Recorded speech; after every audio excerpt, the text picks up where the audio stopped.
the plane crashed into the sea. But not a single drop of water seeped into the cabin. The passengers felt relieved. But they didn't know that the plane was now at a depth of 100 meters. It wouldn't be long before the oxygen in the cabin was depleted. What was even more terrifying was that the communication equipment had no signal. This meant that they could only wait to die. As time passed, the passengers began to feel a sense of crisis. Some of them cried in despair. Some fainted from lack of oxygen. As the situation grew increasingly dire, they had to find a way to save themselves. At that moment, the captain made a decision. He would send the receiver to the surface to send out a distress signal. Only then would they have a chance of survival. But there was enormous water pressure outside, making it extremely dangerous to carry out this operation.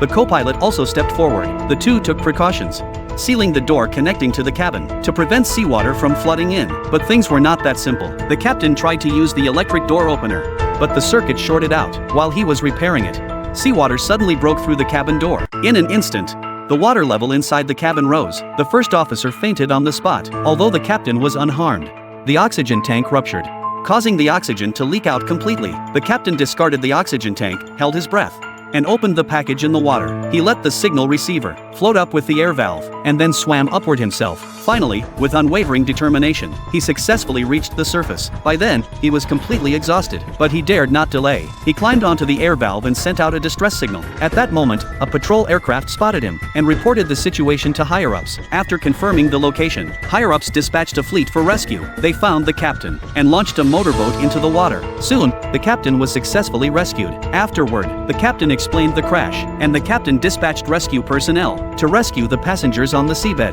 However, when the rescue team reached the seabed, they were stunned. The cabin door, under the pressure of seawater, could not be opened from the outside. Even if it could be opened, the unprotected passengers would drown. Upon seeing the rescue team, the passengers were overjoyed. They believed they were saved. However, faced with this dilemma, the rescue team was also at a loss. With no other options, they had to return. The captain was also at a loss. At this point, the passengers were already oxygen deprived, and they had little time left. The fleet held an emergency meeting. After discussion, they came up with a bold idea to salvage the plane. But how to salvage it?